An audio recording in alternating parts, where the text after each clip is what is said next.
So, hi everyone. Sorry for the delay. No problem.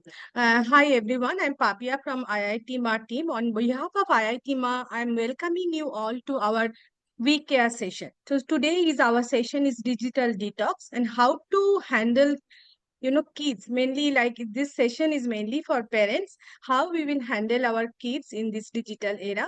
And Dr. Subramaniam will anchor this WeCare session. So it's over to you, Subramaniam sir. Thank you very much, Papia. Good evening, everyone. A warm welcome to all of you on behalf of IITMAA WeCare initiative.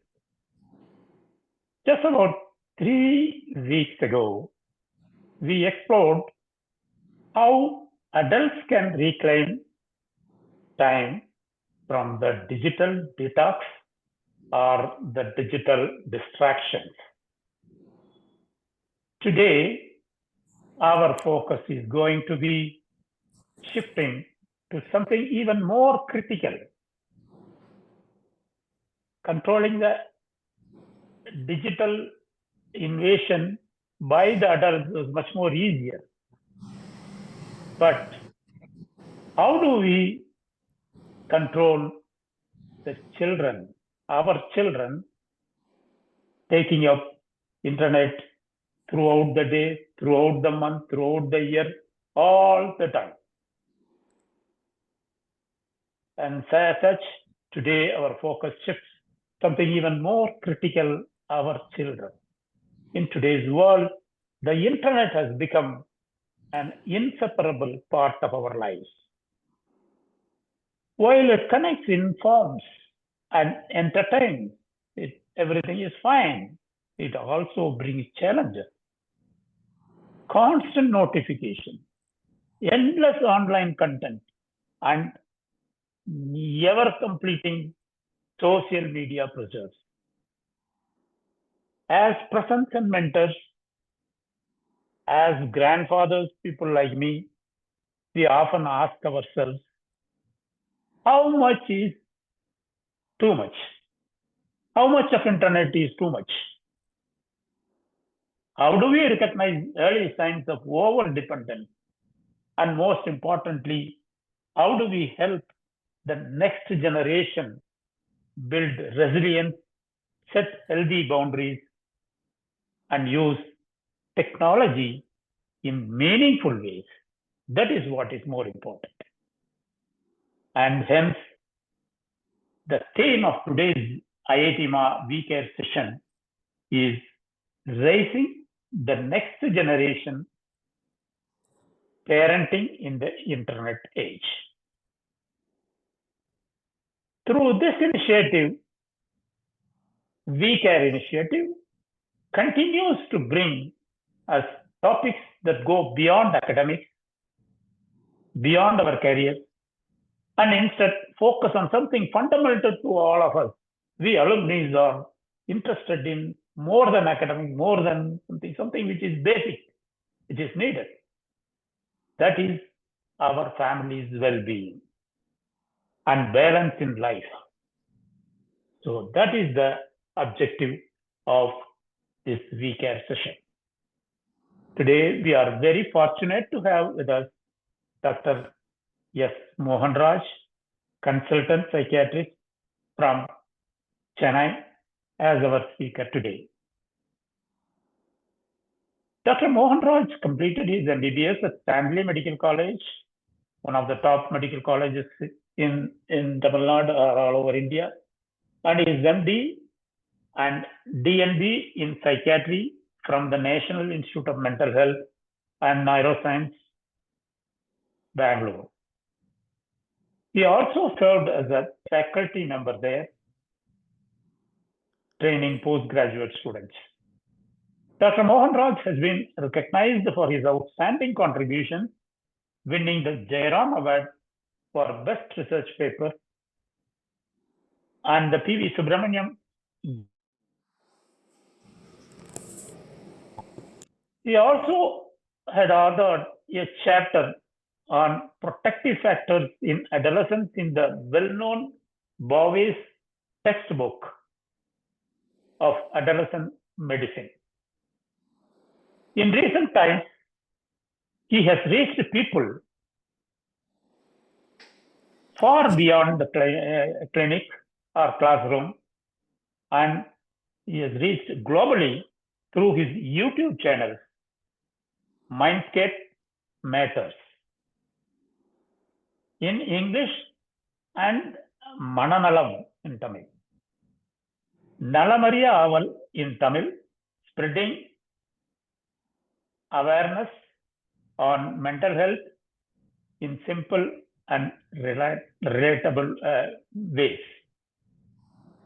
Beyond his professional life, he finds joy and balance through trekking, mountaineering, and cycling.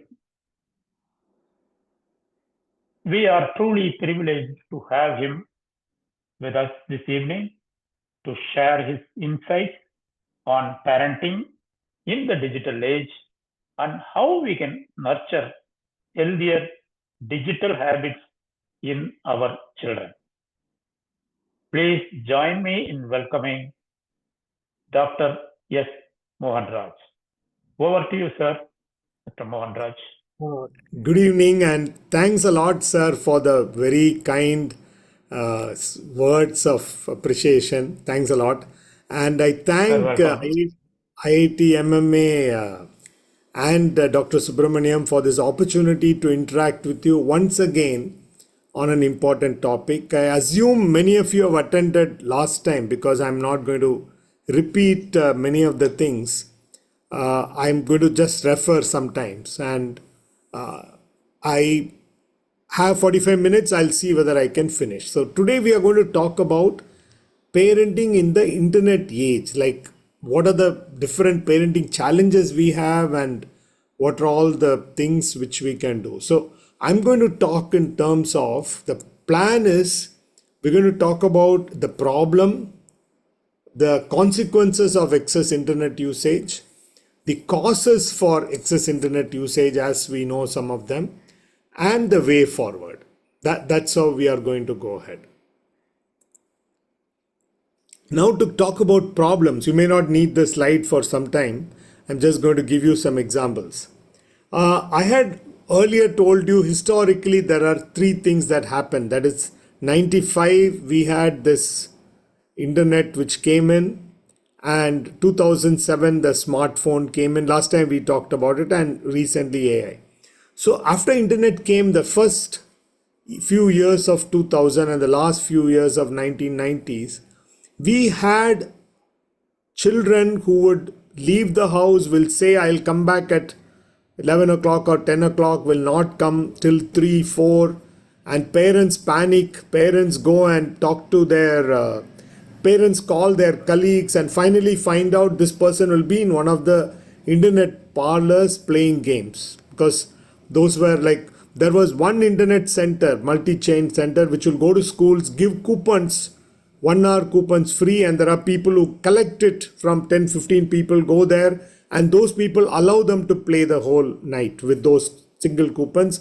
Once the coupons are over, they start paying and they play. So many of them were stuck there. Now, subsequently, once computer penetration became more, we didn't need internet parlors anymore, came the mobiles, and the computers came into the house much before mobiles. Then we had patients who had, okay, today I'm going to talk only about problems. Don't think I'm anti-tech, because what are the advantages of internet? I think you have a separate session, because I can't balance by talking about both. Today we are talking only about problems. Like, I'm a tech enthusiast, but today we are talking about problems. So then we have children who persuade parents and buy system with 6 or 7 monitors, and they'll be using one of the monitors, 2, 3 monitors to play games, one of them to update whatever they have done in the games on their social media, either videos of they chasing cars or fighting with somebody, and instant feedback on social media. So there's one boy whom I know who had 6 screens, and he was like simultaneously doing all this. And what was happening is many of these children were spending 16, 17 hours on the internet through the night. Like evening, they would start somewhere around 7 o'clock and go through the night till morning. And by morning, they are very, very tired to go to school and they'll just sleep off. They'll just say, I'm fever thing, and they will avoid school. That's a very typical pattern we see. And now after that, when phones came, now phones are ubiquitous. Like phone can be carried everywhere. Earlier we were telling people give phones only later, but now later meaning after 10th, but now every child is having phone even from 5th, 6th. We'll talk about that. So this is one kind of a problem. Another problem is a girl on social media, Instagram and Facebook, she's there, and she gets some kind of message from a male ID saying, you look beautiful, when can I meet you, and things like that. And she gets scared. She tells her classmates that I'm scared, somebody is writing all this. She told her house, the news reached household, and she told parents also that somebody is like writing all this. And friends also kept looking at her website, her wall, and this boy, this male ID, kept passing comments about how beautiful she is and what color of dress she was wearing that day. And she said, if he's telling my color of the dress, then he's tracking me somewhere. Then she started telling, I found a bike coming behind me, it could be him. And it was a problem, and her cousin decided to take it to police. He contacted somebody in cyber and they inquired and found out the male ID also belonged to her only. So she was doing this to get a lot of attention. So this is another kind of problem which we see. Another problem you see is if you go to a restaurant, you'll see that there are 6 people coming there ordering food, and it's completely silent because they are on their mobile. And there will be a child with a child chair, high chair, again on a pad, and something will be running in the pad, some rhyme or something. And once I saw a mother, not once, this we keep seeing again and again. Mother feeding, the only connection between the mother and the child is the spoon keeps going towards the child's mouth. No discussion happening. The pad has some rhymes, and the child, in the fascination to look at the screen, she is not chewing, and the only sound you have is the mother saying chew, chew in Tamil. She just kept saying chew, chew, that's all. No storytelling, nothing. This is something which we commonly see. Another history I heard was there was this couple who gifted their 3-year-old son a iPad. And the reason was the boy said, my phone is too small, you both have bigger screens, so get me an iPad. So that means even before 3, he had a phone of his own. So these are like some of the problems I'm talking about. One is long hours, whole night, especially elder children in high schools and skipping schools, adolescent skipping schools, that's one. Then there is extraordinary exposure of even small children, toddlers. This is the problem to start with. Now let's talk about some of the consequences. What are these photos are all from Unsplash, which is authorized. Some of these pictures are already there, so permission taken, and it's from a site called unsplash.com. So let us look at the consequences of excess internet usage. So the consequences I'm going to look at as the consequences in physical health, cognition, cognitive health, academic, emotional, behavior, social, family, and so on. So we are going to look at each one of them, developmental and long-term risks. Once again, we'll go one at a time.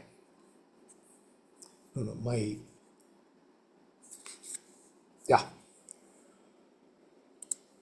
So when you look at physical health, because they are spending long time on the internet, their sleep is not adequate.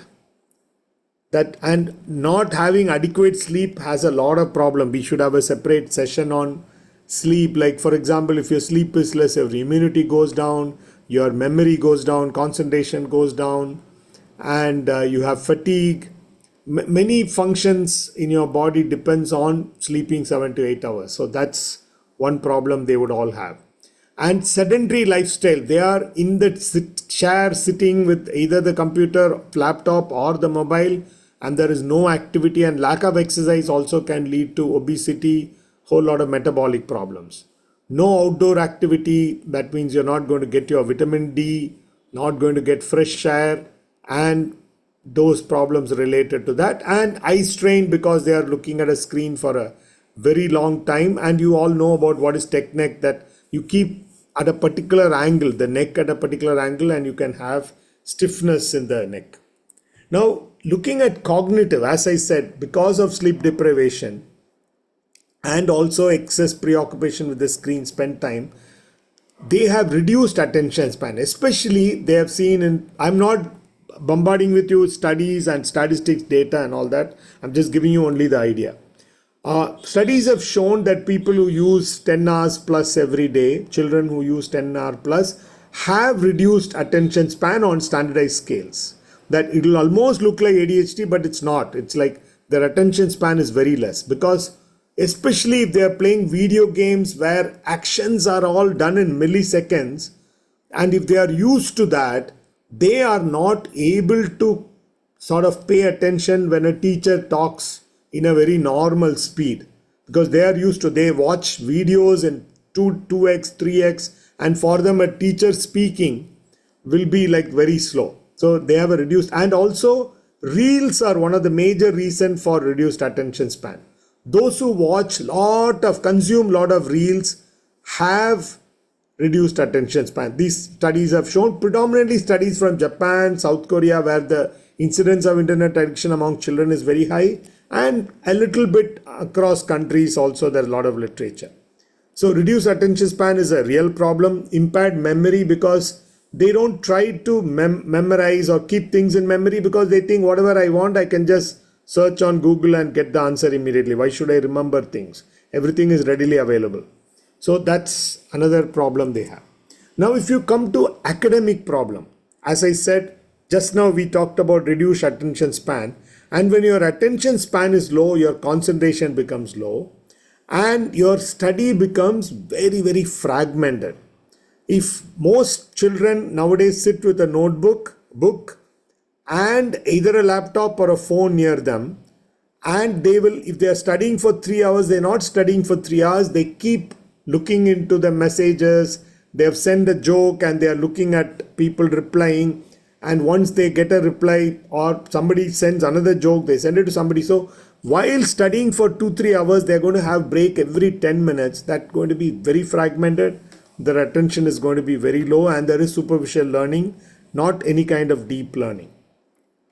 And also superficial learning because they think anything I want, any info I want, I can get by searching. Why should I seriously study about it?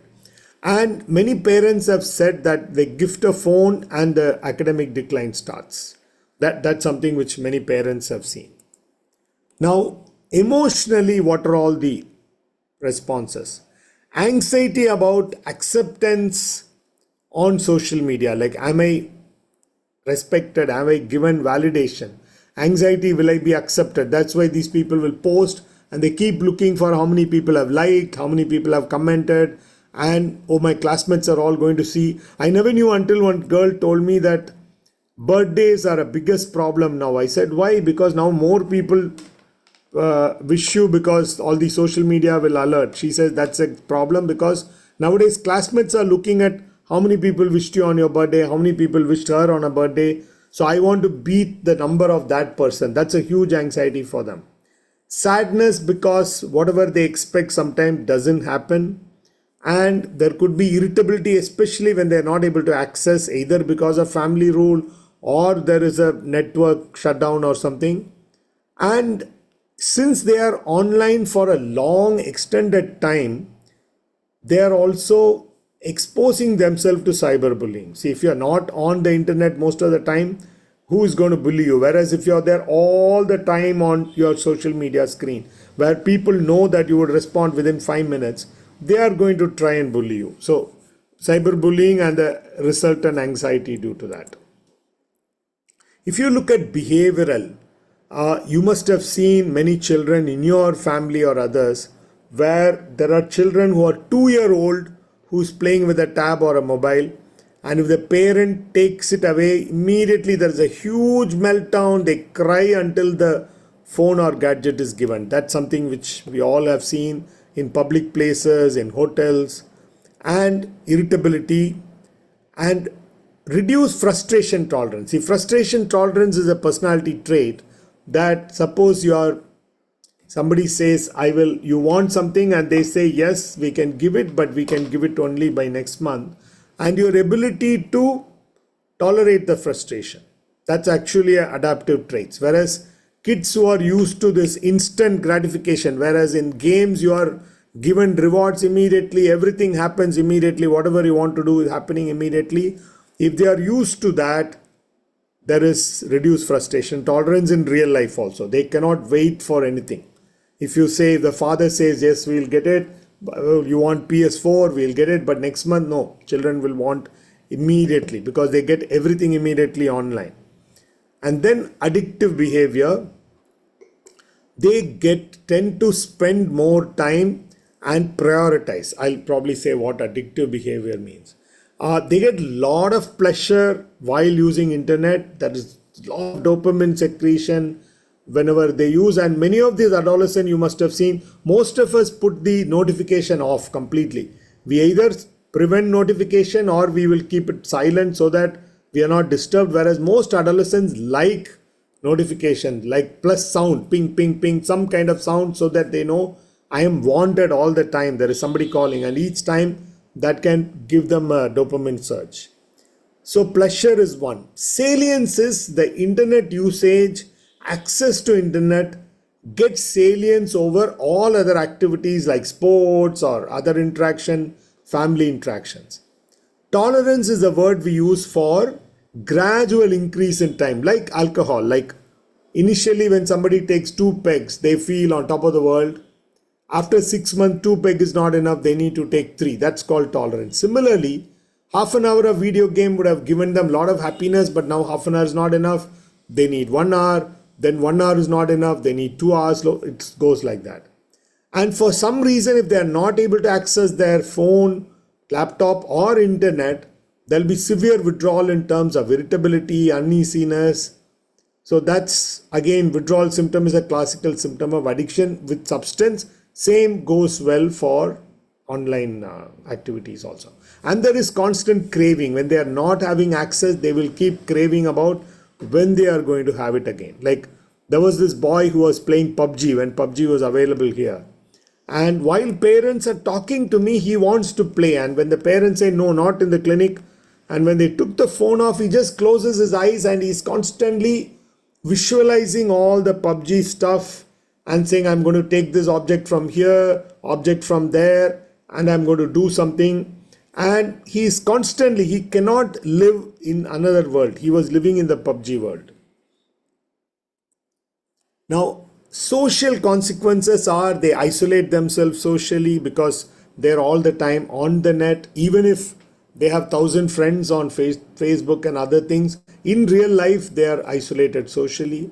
And since they are not talking to anybody, they have poor communication skills. Very, very poor communication skills, because sometimes when they type, they use all these letters, acronyms and all, not real language. So in a real language kind of situation, they have a problem, because if they use acronym, people may not understand, and that is a social problem. Family, again, isolation from family. They may not be talking to parents for a long time. There are families where mothers will have to send message through WhatsApp saying dosa is ready, come down. And sometimes conflict with parents because of time of use. How much time can you use? And in terms of house rules, there can be conflicts, which again will be very familiar. Then developmentally, now there's a lot of work going on, because with more and more usage, with longitudinal studies, we'll have much more clearer picture. There is a delay in language, which has already been established. Learning language, mother tongue or whatever language, there is a delay in children who use a lot of internet. They have limited language development. They have reduced creativity, and their worldview is distorted by their game experience. Many times they live in their own game world and not in the real world. Now, long term, again, as I said, long term studies will give us more inputs. But as of now, what we know is one is if they use for a long time, there is dependency, there is addiction. And in your brain, the reward systems develop, like for example, our prefrontal cortex, the one in the front, develops till 25 years of age. So that's one of the reason you have many countries have alcohol age should be 25 and they have pushed it to 22, 21 because in a growing brain, alcohol can mess up the development of that part.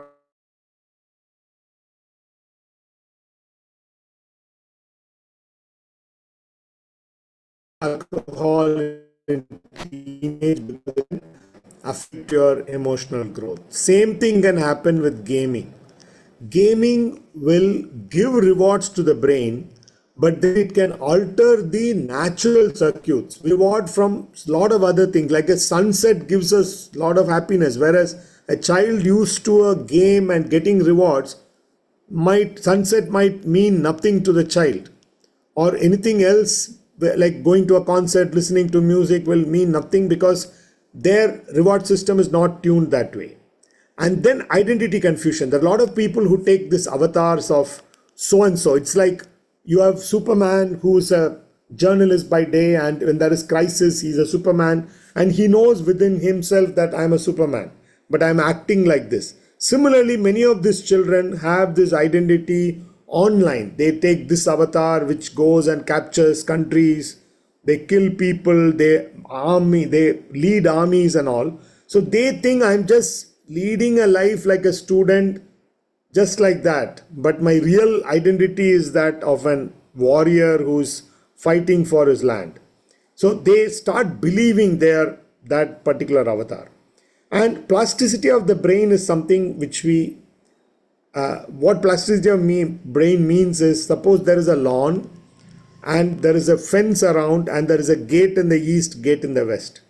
What happens is when people walk from the west gate to east gate and vice versa, there is a footpath developed on the lawn.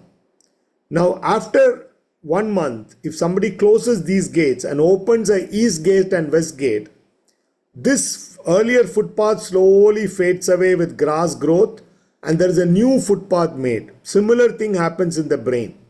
With whatever activity we do, there are circuits. If you keep playing tennis, there are circuits in the brain to aid your tennis. If you keep playing a musical instrument, there are circuits made in the brain which will make it easier. Similarly, when they are gaming all the time, their brain plasticity will change to tune to that, and whatever other activity, whatever is needed will, if you don't use it, you lose it, literally. The nerve cells and also the nerve cell junctions, like it's called synapse, they would all lose there. If they are not using it for some time, slowly the synapse goes away. So for many things you have circuits, and if the circuits are not used at all, you slowly lose it. So that's another long-term risk which children have. Now, why do they use? Causes for prolonged internet use. Let us look at some of the causes of why they use. So one is availability. Of course, now you can access internet through multiple devices. You can access through your old computer, you can access through your laptop, you can access through your phone, tab, your watch, and now your TV. It's called smart TV. So the full form is smart idiot box. We used to call TV as idiot box. So now TV also there's an access. So there's multiple device. There's no way a parent is going to control. You must all remember in late 90s, early 2000, we used to have one computer in the house and we tell our children, use it, but only for half an hour, only for 1 hour, and we log in and they use it, and they say half an hour later they'll say, can I have 5 more minutes, 10 more minutes, and we say okay, and that's done. But now parents are not going to do it because the internet is on all the time. You can access from every room in the house, you can access on multiple devices, and parents are finding it difficult to control it. Now, can cutting down availability help? There's a huge experiment going on in Australia. where Australian government said that social media cannot be used by children below particular age, and we will know because kids are very smart. They will always find a way of beating this. They could give their age, higher age, or they could use other kind of virtual private network. And the punishment by the government is not to the children, it's to the companies who allow children to access. So we will soon get more and more as to how that experiment is happening, because there were too many problems with internet abuse, internet dependence, and that's why the government was forced to take such a decision. It's like a prohibition of social media for children. All the countries are watching Australia to see how it evolves before each country can have their own social media policy for children. As of now, it's available. So let's see what we can do with the availability. Now, parents as a role model. Okay, I'll come back to this a little later. Okay. Now, parents tell children don't use internet, and if parents sit and they use WhatsApp, keep laughing, or they are on social media, and then children are going to just, your advice about internet usage is not going to ring a bell. Like one father, once he attended one of the parenting sessions, told his family that from today I'm going to teach value to the child. Every week or Sunday I'm going to teach one value. So today, first lesson, the value is honesty.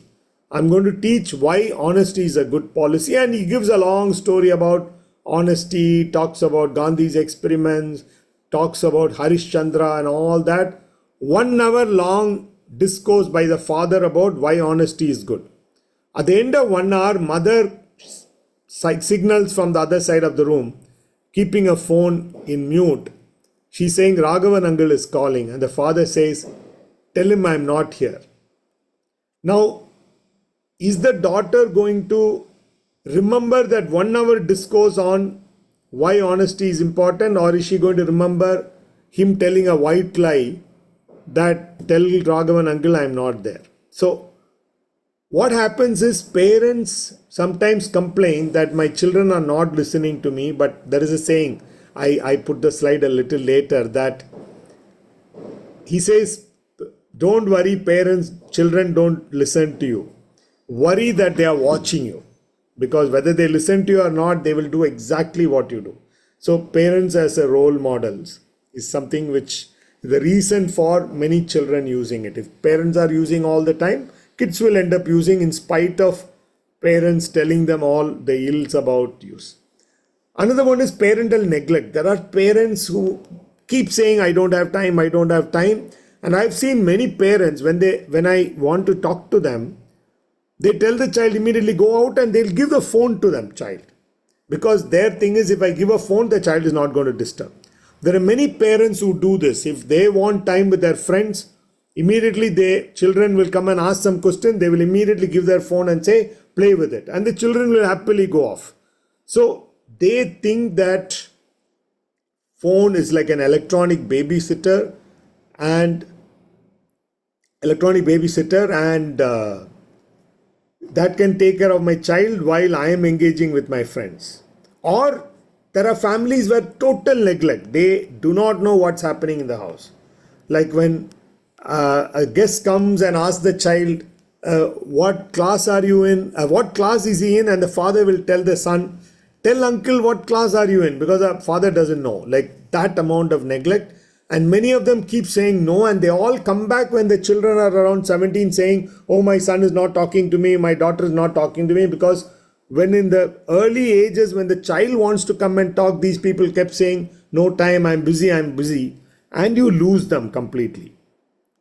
And many of them are on screen, and parents are not just bothered. As long as you don't disturb me, I am fine with whatever I do. And this is one of the reasons. This I already said. Neglecting parents always use gadget as an electronic babysitter, and it works. For many people, it works. Nowadays, babysitters need has come down. All you need to do is give a pad or mobile, and your child is going to be rooted in the same place for 3 hours. And parents think that's a great thing. Another reason for excess internet usage is sadness, because When you ask a child, when we ask a child, why do you play for 12 hours, 14 hours? And some of the children say, that's when I'm happy. I am like sad otherwise. In class, my teacher keeps criticizing me. Parents say you're good for nothing. Whereas when I play games, I do a lot of stuff and I'm really happy.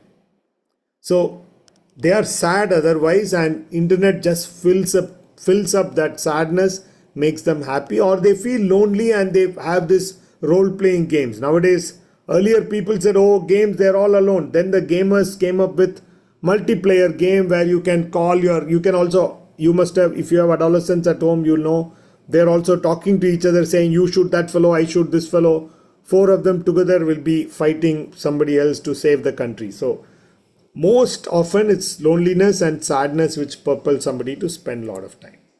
Then some adolescents say, that's the only place I can have something under control, because I go to school, nothing is under my control. House, nothing under my control because everything is dictated. Whereas when I go there, I can become a warrior, I can defeat armies, I can do a lot of stuff. So sense of control is another reason. And that we were talking about the digital avatars of being a Superman on the internet in a particular, any game, role-playing game, they can take this avatar and they can do a lot of stuff, develop an army, get resources, do agriculture, and be a leader. And that gives them a high self-esteem and they start believing that's the real me. So that's another reason they want to be in the online world all the time, because the world outside is not very conducive. So these are some of the reasons. Now we looked at what is the problem briefly. We looked at what are the consequences, and we looked at why they do this. Now let us look at a few, what can we do about this? So one of the things parents can do is start with understanding and show empathy, curiosity as to, I notice you are playing for a long time or spending a long time on social media. How is it? How are you feeling? And they can start with that rather than blaming or shaming. Because if they blame a child, you're playing too long, you're spending too much time on it online, and it's shame on you and all that, then children will start lying about their internet usage. So parents can sort of start with understanding, tell them, I'm concerned, can I know why? Are you okay? How do you feel when you're playing? How do you feel when you're not playing and all? Then the children are likely to come up with accurate information. And also I was telling you that we'll come back to a little later. Then recognize the function. Why are they spending more time? We talked about causes. So is the child seeking connection? Is the child feeling lonely and is looking for connection online? Or is the child looking for escape because the real life is drudgery and they just want to escape from it? Or the child just looking for some entertainment because they are very bored and there are no entertainment option? Or is the child looking for validation? Because school, everybody says you're good for nothing. House, everybody says good for nothing. On internet, people say you're a great person. So is it that? Now, parents need to find what is it that they are getting and try to rectify that. We'll look at those in the future slides as to what all they can do to actually, like, what are the alternate source of entertainment, what are the alternate source of validation and all that. So we'll look at them. Availability. So I had told one of the, as I said, the pictures are all copyrighted and permission taken. So one of the availability, it's available and that's why people are using. So how much to make things available? Like, do we go the Australian way and say kids below 16 cannot, 16 or 14 cannot use social media, or do we restrict? So one of the things we suggest is, age-wise, it will differ. Now, we see toddlers who are 2 or 3 carrying tabs, whereas, and sadly, there are TV stations for toddlers, some for newborn, for 1-year-old and all, there are TV stations which have some small thing moving, which is like very bad for the nervous system. So I would actually suggest until 3-4, don't even expose children to mobiles or tabs, which everybody will say, how is it possible? But because parents keep, now, for example, I went to a very remote, my professor is a birder. He took me 10 years back to a very, very remote village in Maharashtra. In the night, we had gone to that village for birding the next day.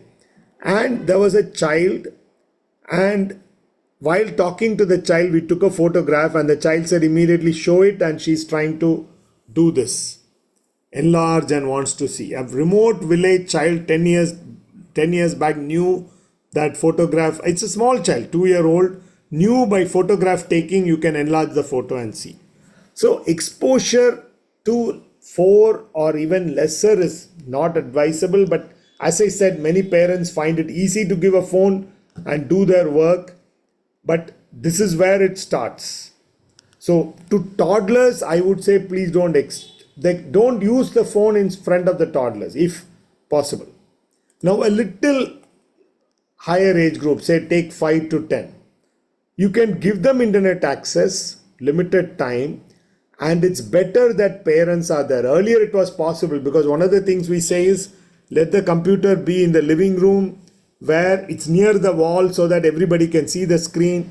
Even if the child says, okay, I want to use it for 1 hour, you say 1 hour, parents can actually be with them, tell them lot of child friendly websites are there. So use the phone or use it along with them. You can do combined activities. If there is a child game, word game and others, you can play with the child on, so you know exactly what the child is using. And even if the child is using something and you're not using, you can actually sit near them and read your book. Child knows the parent is there. So parents can be giving access to this 5-year, 10-year, and better sit with them to know what they are doing. Now, this was possible with desktop, possible to some extent with laptop, but with mobile and tab, it's going to be very difficult because kids can just pick up the tab and go to their room. So parents will have to probably tell why they want to be with them to have some guidance. I'll come back with more info on what parents can tell them why they want to be there. Now, adolescence, that is where problems come when they say you can use for this many hours and they'll say, no, I want to use for that many hours. So the boundaries as to how much time, house rule of how much time can you use internet, it's better arrived jointly, not by parents alone, because children, especially adolescents, will comply with the rule if the rule is also taken by negotiation with them. It's not the parents say, I am a parent, so I am telling you, you can use only for 2 hours. They're not going to listen to you. Whereas if you convince them, talk to them, and finally you say, okay, weekdays this much, weekend this much, you can negotiate. So you can jointly arrive at boundaries, family rules like screen time, this much on weekday, this much on weekend. Device free zones like dining table, that should not be any device, meaning not only children, parents also should not bring their phone. As I said, parental role model. If you have one rule for them, one rule for parents, not going to work. So if you say dining room, no phones, yes. Similarly, bedroom, no phone. Now kids will be worried about privacy. So you say that let the phone charge in the common room or parents' bedroom, but you have to assure them you're not going to meddle with them. There are many parents which tell children, why are you locking the phone? I would say they need that kind of privacy. You can say lock your phone, but let it charge in our room. Let it not be in your bedroom. So that rule, if possible, they can. And device free time, that there has to be fixed period when if it's designated study time, tell friends, I'm not going to be available on social media. If you want to contact me only after, then you contact me after 9, 6 to 9, I'm going to study. So there should be device free time, device free zone. These are house rules together done with okay. Then there are digital well-being tools we talked about last time, where you can, if it's Android, you go to settings, you go to digital well-being, and you can look at your time, complete time, each app, how much time have you used. You can encourage children to look at it, because many times, I gave you an example. There was a boy who said he was playing 4 to 5 hours, but actually when we saw it was 9 to 10, and he said, genuinely, I never knew that I was playing 9 to 11 hours, because he was very engrossed. He didn't know passage of time.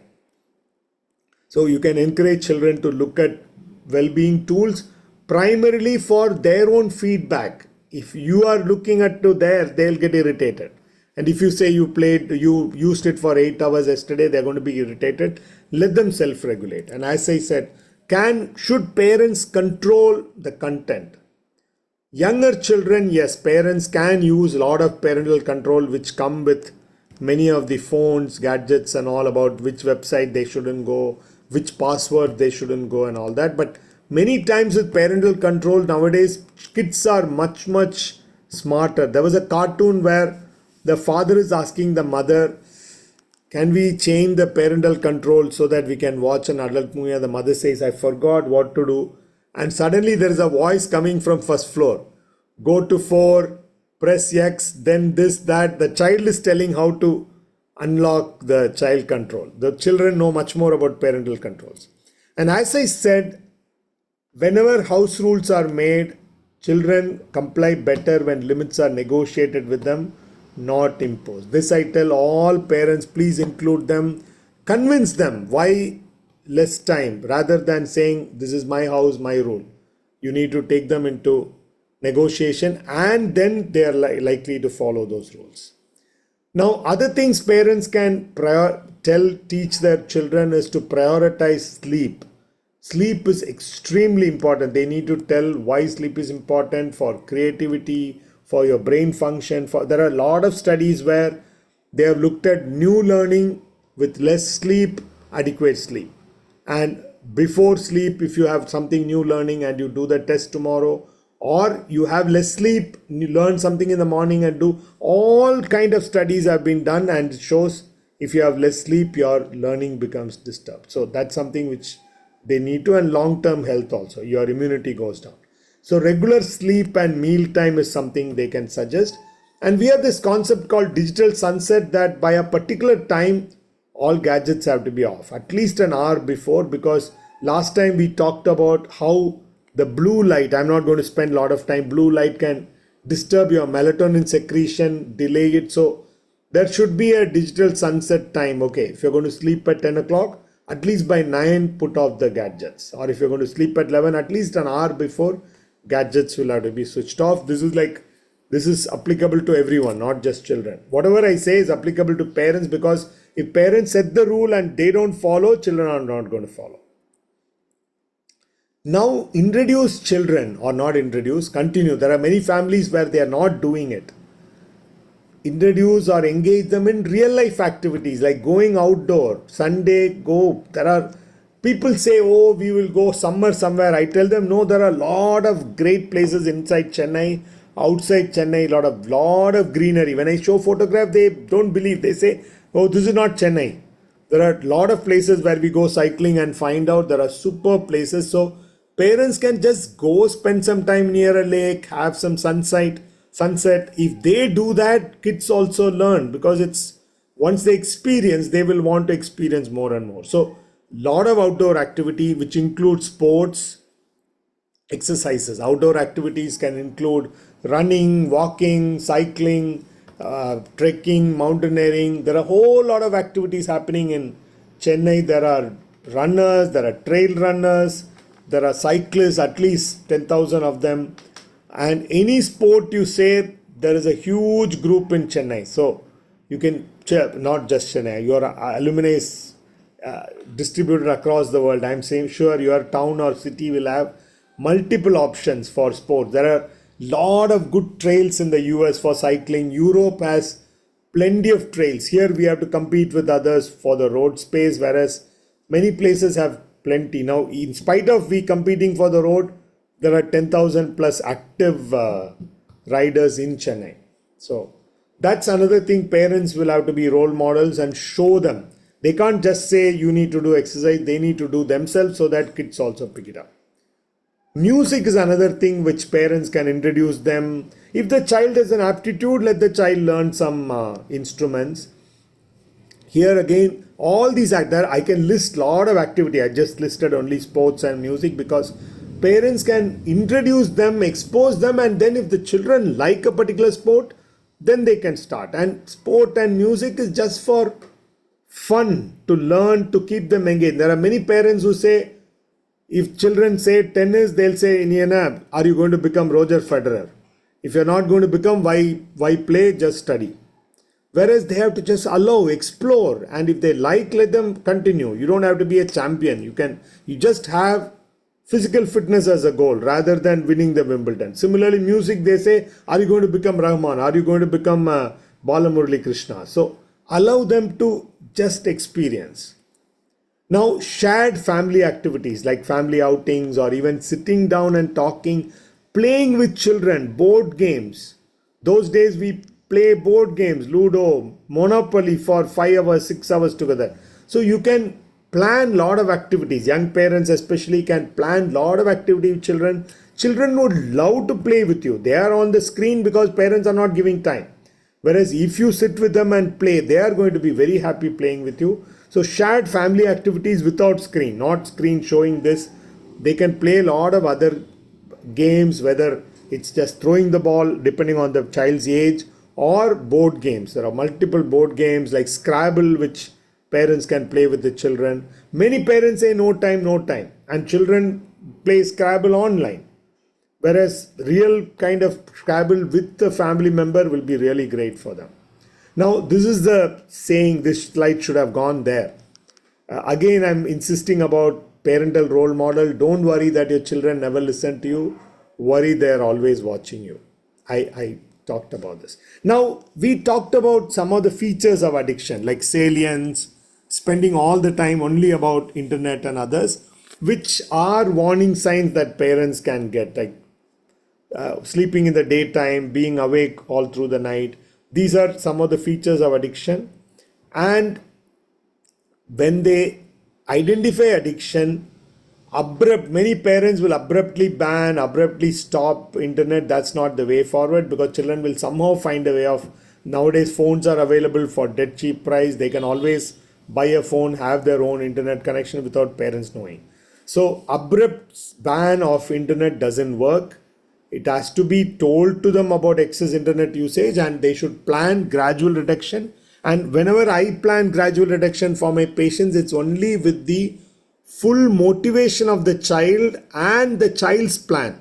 We cannot say you play this much this week, next week you will do 6 hours, next week 4. It doesn't work that way. First, we need to motivate them as to why they should stop, what are the consequences. Once they are motivated, then the plan of reduction is done with the child. If the child or adolescent is not on board, if it's only agenda of the parent and doctor, it's not going to help. But the child, if you win them over by convincing them about why they should cut down, then many of them are willing to do it. And finally, rather than banning, parents can teach the children digital literacy, or earlier we used to call it media literacy. One of the things they can discuss, they can talk about algorithms. Why is YouTube pushing video after video? When you watch a particular topic, why are they doing? You can, like, appropriate, age appropriate, you can discuss algorithm according to their age. You can talk about persuasive design, that, like, for example, now WhatsApp. You go to WhatsApp, you have some 10 messages or 20 messages, you read them and it's over. That day you have finished all the messages. Whereas if you go to Facebook or Instagram or Twitter, there's no end to it. The design is such a way, it's like a bottomless pit. It goes on and on and on. It's a very persuasive design.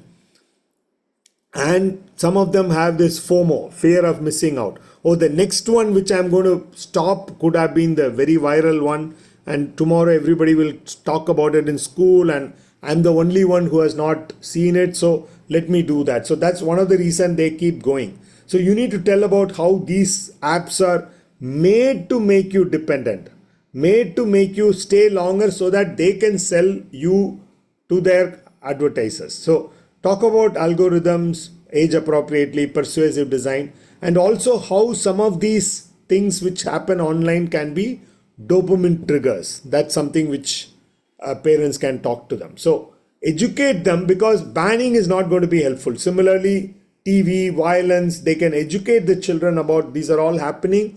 Need to be aware of internet dependence.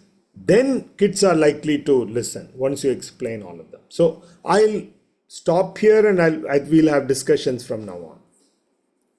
Thank you so much, Doctor. Let me thank you once again for the wonderful opportunity. So I just want to hit upon this is Rohan. Hi, everyone. This is Rohan from Yeah, hi. IITMAA. Hi. I just have a question for the doctor because this is a important thing that maybe we touched upon the last time, but I think for adolescents it's very important. Is can you talk a little bit about pornography because I know it's a Yeah. sensitive subject, and Yes. especially for boys and adolescent children, it's something that in today's day and age, even with Netflix and stuff like that, it's very easily accessible and it's something that we should handle. Yeah.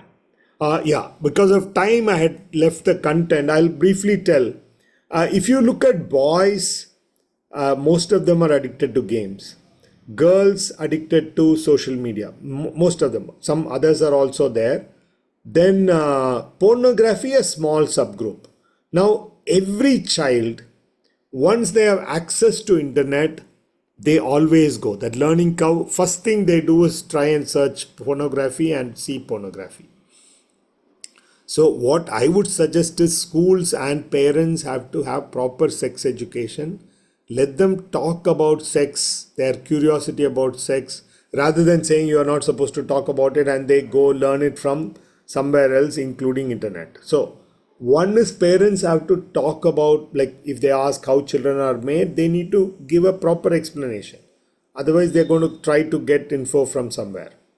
And visual pornography is going to be very difficult because you don't even have to go to a porn site, or like earlier in when long back in school, pornography was available only in books sold in certain shops, and children are even afraid to go and buy things from that shop. Somebody ventures out, they bring them to the school, and there is a fear of being caught. Whereas then it became VCR, then it became VCD. Even then, it can be easily caught by somebody. Now, like they don't carry anything, it's all on the internet, no trace left, you can't be caught. So, that it's going to be very difficult. And many sites, like for example, Instagram, where all the children are there, you are just one touch away from pornography, blatant pornography. It's supposed to be soft pornography, but even hard pornography is available on Instagram. So many social media, you don't even have to go to hardcore porno sites.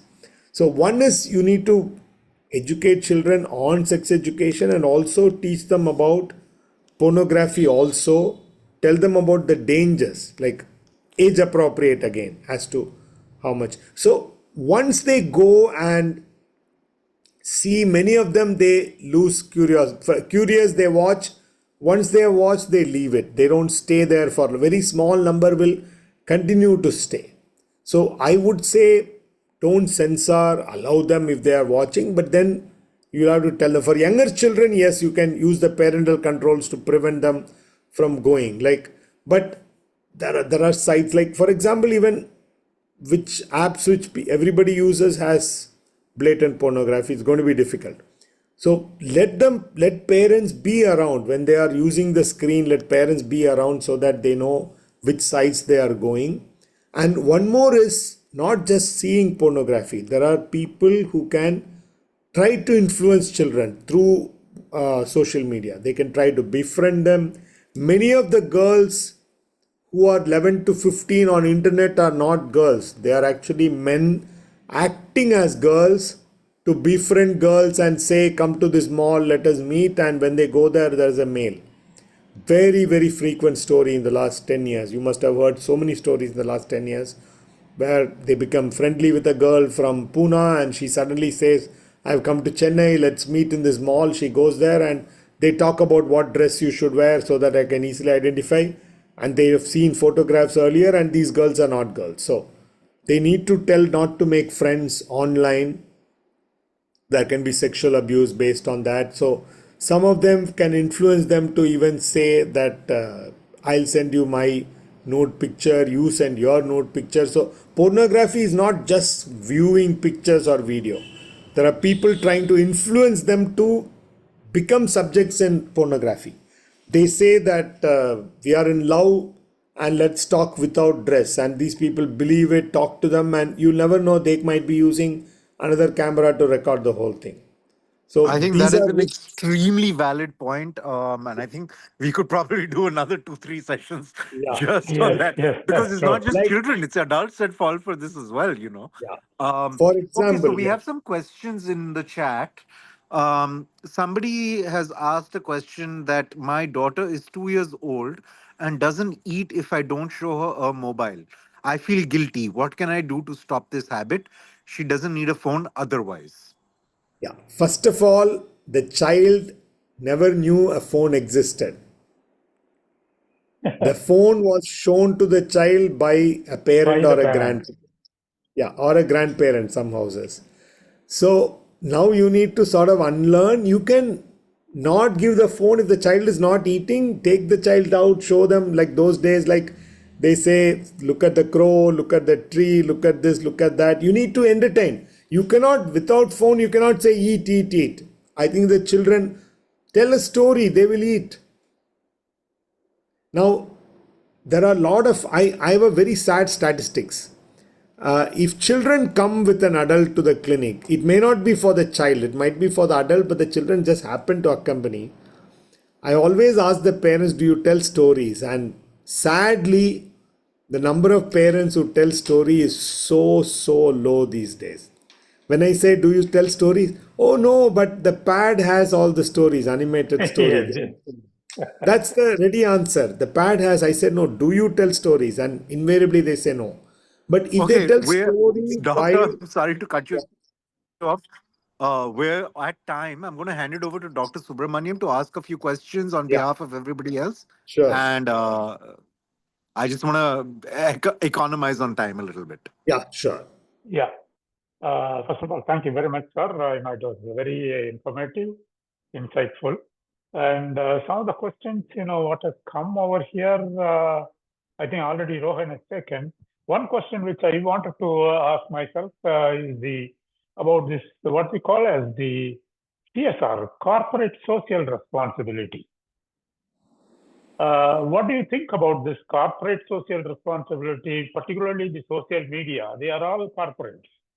So they should also undertake the responsibility of educating not only the children, also the parents. As you are telling, the parental role model is very important, which comes from one is that people like you can teach them.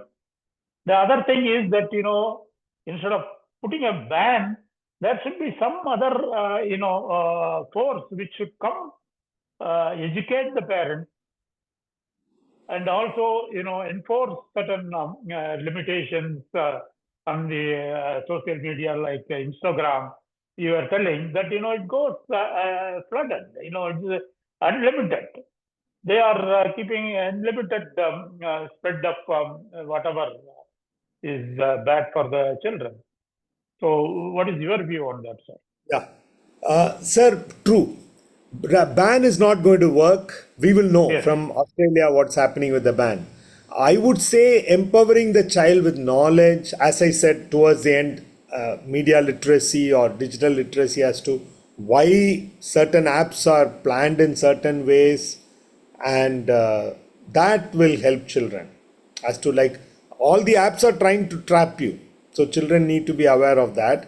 And as you said, corporate, more than corporates, they are all in school. It's the school's responsibility or parent teachers association. Parents can tell the schools that we want these to be conducted. I am willing to come to any school and talk. I think individual parents will have to convince the school, because schools want, they don't want any time on anything like this. They want like extra class for physics, extra class for chemistry. Anything about mental health, they would say no, no, no, we can't give 2 hours. We have a special class. So they have to understand that this is also very important. That's true. Here is Schools a will also question take from the lead. Now, why would corporates come to school and teach? Schools will have to, schools are themselves businesses, so sure, they sure. should sort of take the lead. Yeah. Here is a question from Ashim Bhatia. Do the prescribed best practices change the older teens, namely 14 to 18? Prescribe best practices like, for the older teens, the best Yeah. practices which you had For mentioned. for teens, what we say is, see, as I said, toddlers don't give internet at all. Don't expose them, which many people will say not possible. Then 5 to 10, be there when they are using it. Don't give them phone. Let them use your phone while you are with them. Now, teenagers, it becomes difficult because they go to tuition, they need to call you, and there is a phone with them, and invariably it's a smartphone, it's not a button phone.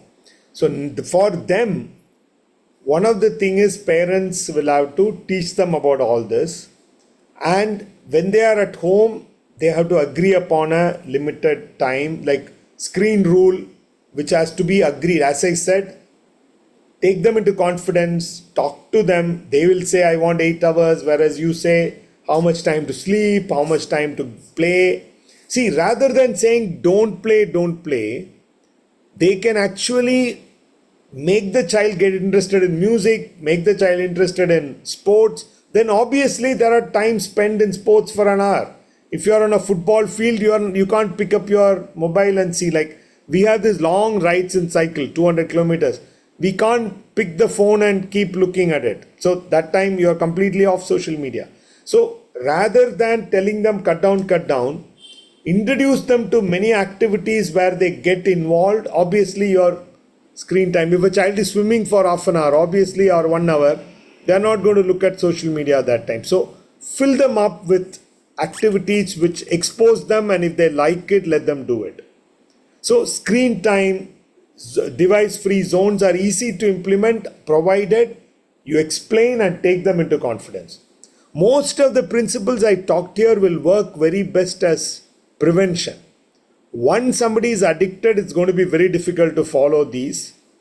Then we need to sort of motivate them, tell them, and then slowly bring it down. And as I said, if they are motivated, most of our techniques work.